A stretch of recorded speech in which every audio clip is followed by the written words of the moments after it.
Il y a quelques jours, ma copine m'a demandé combien de cartes de cinéma elle devait acheter pour qu'on puisse profiter de séances moins chères jusqu'à la fin de l'année.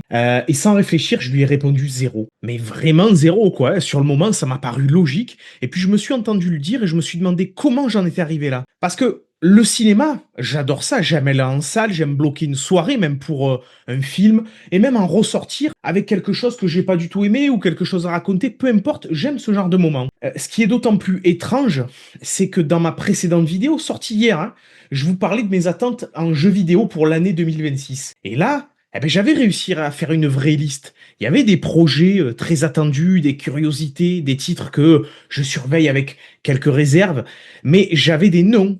Et j'avais des envies de voir ce qu'ils allaient donner. Alors, je me suis dit que j'allais faire la même chose pour le cinéma, et ben j'ai presque rien trouvé. Ah, bien entendu, il y a eu Backroom, hein, dont j'ai déjà parlé sur cette chaîne, mais pour le reste de l'année, ben j'avais pas cette envie très simple de me dire, tiens, celui-là, j'ai envie absolument de le voir. Je précise tout de suite que je vais pas aller dans la mouvance de YouTube d'habitude, d'accord, qui vous explique pendant 10 minutes que le cinéma, il est mort, ou qu'avant, ben, c'était forcément mieux. Ce genre de discours revient régulièrement et on oublie généralement que bon, ben, tous les films passionnants voilà, qui continuent de sortir, eh ben, c'est pas forcément les blockbusters, c'est des fois c'est autre chose, et des fois c'est le blockbuster que tu avais conspué juste avant. Et le cinéma, il n'a pas cessé de m'intéresser, hein, d'accord. C'est l'attente autour du cinéma qui s'est un petit peu abîmé pour moi. Par exemple, c'est pas non plus parce que les salles seraient soudainement vides, hein. En France, on a enregistré un peu plus de 13 millions d'entrées en juin 2026. C'est une hausse d'environ 15% par rapport à juin dernier. Et bah, sur les 6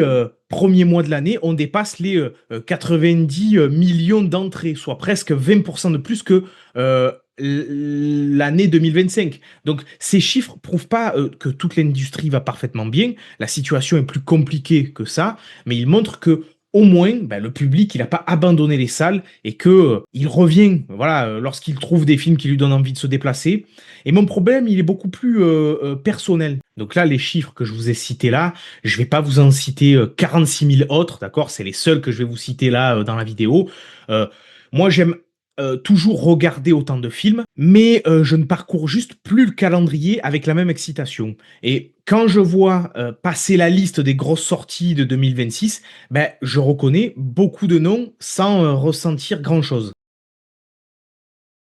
Pourtant, l'année est loin d'être vide. Il y a l'Odyssée de Christopher Nolan, qui vient tout juste de sortir hein, au moment où j'enregistre cette vidéo. Il y a encore Spider-Man Brand New Day, Avenger Doomsday, Dune troisième partie, Resident Evil, Hunger Games, et on pourrait continuer comme ça très longtemps. Quand je regarde cette liste, ma première réaction, c'est pas de me dire qu'il n'y a plus rien au cinéma, mais c'est plutôt un ah ouais, il y a encore ces trucs-là, tu vois.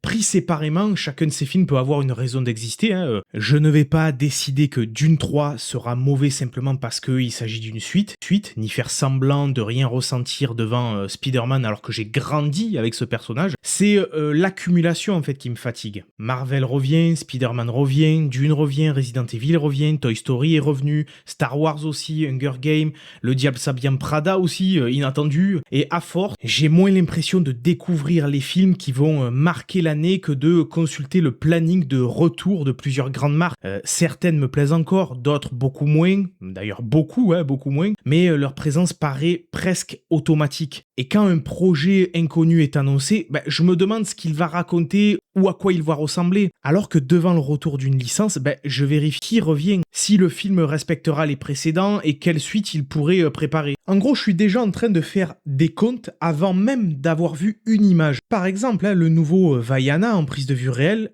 représente assez bien ce qui me gêne. Le premier film d'animation n'a que 10 ans. Vaiana 2, il est sorti il y a moins de 2 ans, et pourtant nous avons déjà une nouvelle version de la même histoire copiée-collée avec de vrais acteurs. Quand ce projet a été annoncé, ma réaction n'a pas été de m'énerver, j'ai simplement pensé à déjà, ok, je comprends totalement les énervements, mais putain, déjà on nous ressort ce truc. Le film vient d'ailleurs de connaître un démarrage assez décevant, avec environ 43 millions de dollars pour son premier week-end en Amérique et 95 millions dans le monde, alors que son budget est annoncé autour de 250 millions. Il est trop tôt pour connaître son résultat final et un seul démarrage ne prouve pas que le public en a définitivement assez des remakes, mais le film arrive très peu de temps après Vaiana 2, alors que Toy Story 5 occupe encore les salles. Et il reprend une œuvre que beaucoup de spectateurs peuvent déjà regarder chez eux. Pendant longtemps, la nostalgie semblait presque garantir le succès de ce genre de projet, mais elle n'est pas inépuisable.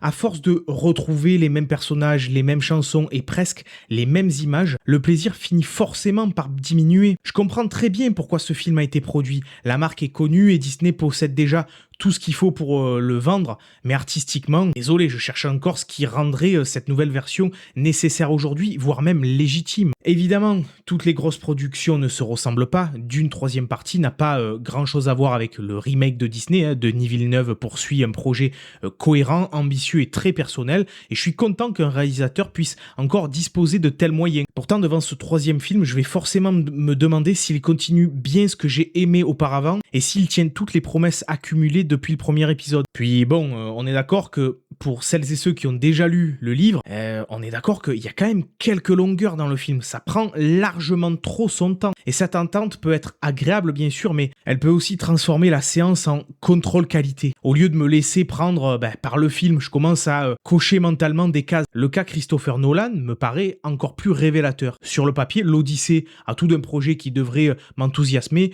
une immense épopée mythologique, un casting impressionnant, quoique discutable, oui. Il est discutable, cassez pas les couilles. Mais aujourd'hui, le simple nom de Nolan constitue déjà un événement, avant même de savoir exactement ce que son film va provoquer chez nous. On nous vend le nouveau Nolan, la nouvelle prouesse technique, le Nolan, la nouvelle expérience à voir absolument en IMAX. Et c'est pas forcément un reproche que je fais au réalisateur. Il construit cette réputation grâce à ses films, mais nous finissons presque par traiter certains auteurs comme des franchises de prestige. On revient pour retrouver une signature, un niveau d'ambition, une certaine idée du grand cinéma. L'événement prend alors beaucoup plus de place qu'avant que le film puisse simplement exister devant nous. Personnellement, j'irai pas voir l'Odyssée.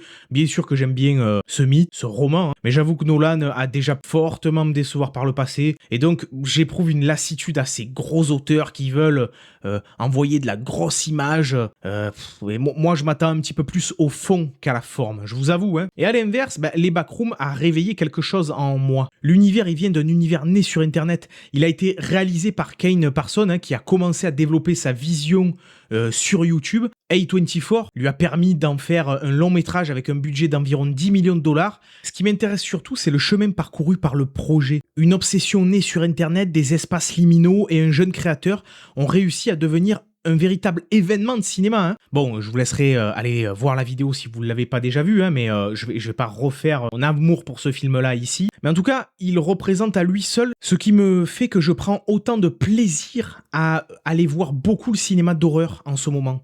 Le genre peut encore partir d'une idée assez simple, avec ici voilà un lieu inquiétant, une règle étrange, un bruit qu'on parvient pas à identifier. Pas besoin d'installer un univers pendant 3 films avant d'essayer de nous surprendre. L'horreur possède aussi ses suites, ses remakes, ses recettes répétées jusqu'à l'épuisement, mais j'y retrouve souvent une liberté, une énergie que les productions beaucoup plus coûteuses ont parfois perdu. Même lorsqu'un film d'horreur est imparfait, il peut encore contenir une image ou une idée qui reste avec moi après la séance. Et c'est peut-être ça finalement que je demande du cinéma un peu plus globalement. Et malgré tout ce que je viens de raconter, je ne suis donc pas triste. J'ai vu une trentaine de films d'ailleurs depuis ce début d'année. Certains venaient de sortir, d'autres avaient plusieurs années et étaient simplement passés à côté de moi. Je n'ai pas toujours commencé ces séances avec une envie folle. Parfois, je regarde l'affiche et je pense que je pourrais probablement faire autre chose de ma soirée. Puis je lance quand même le film et très souvent, il se passe quelque chose. Je suis pas toujours bouleversé. Parfois, je suis simplement diverti ou davantage intéressé par la mise en scène que par l'histoire. Mais même quand je n'aime pas vraiment le résultat, le film me donne souvent assez à penser pour que je n'ai pas le sentiment d'avoir perdu mon temps. Et c'est pour ça que je veux surtout pas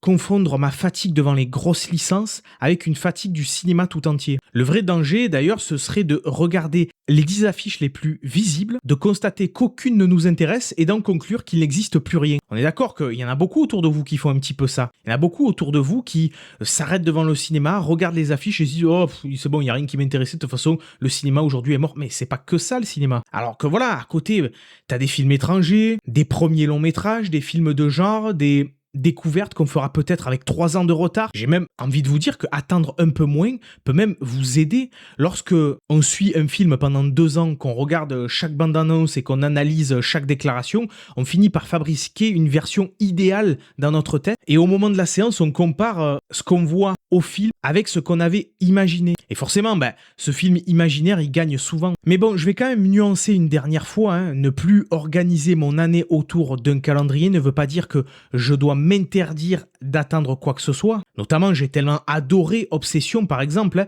que j'ai envie de croire que certains films peuvent encore provoquer cette excitation. Simplement, je n'ai plus envie de distribuer mon enthousiasme à 15 grosses productions. Je préfère me garder 2 ou 3 vraies attentes. Et d'ailleurs, il y en a au moins une pour la fin de l'été, The End of Oak Street. C'est le nouveau film de David Robert Mitchell, le réalisateur de It Follow, de Under the Silver Lake. À la suite d'un événement cosmique, une rue entière de banlieue se fait arracher à son environnement et se retrouve projetée dans un lieu inconnu. Et apparemment, au milieu de tout ça, il y a aussi des dinosaures, Anne Hathaway, Ewan McGregor. Et franchement, c'est exactement le genre de projet qui est fait plus ou moins pour m'intriguer, qui me fait penser d'ailleurs à éventuellement le pitch d'un très vieux manga d'horreur que je conseille à beaucoup. J'avais connu à l'époque du collège, à savoir L'école emportée, par pitié.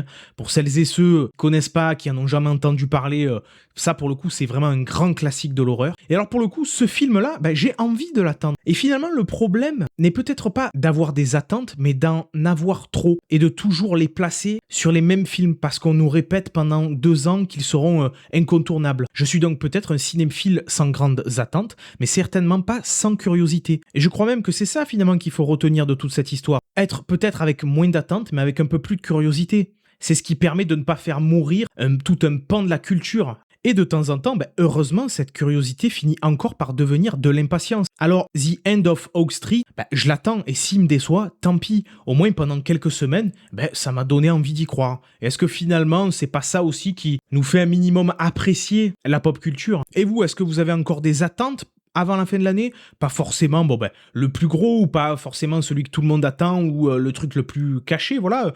Répondez avec honnêteté, quelle est votre plus grosse attente finalement? Dites-moi ça en commentaire, et si vous voulez que je revienne vous parler plus souvent de cinéma d'horreur, dites-le moi aussi, parce que j'ai largement de quoi faire aussi. Et c'est vrai que j'ai l'habitude de parler peut-être plus souvent de jeux vidéo sur cette chaîne, et j'aimerais m'élargir à bien d'autres choses. Et typiquement, le cinéma, ça vient tellement naturellement pour moi que, allez, je vous ferai peut-être quelques reviews de découvertes récentes. Dites-moi si ça vous intéresse en commentaire.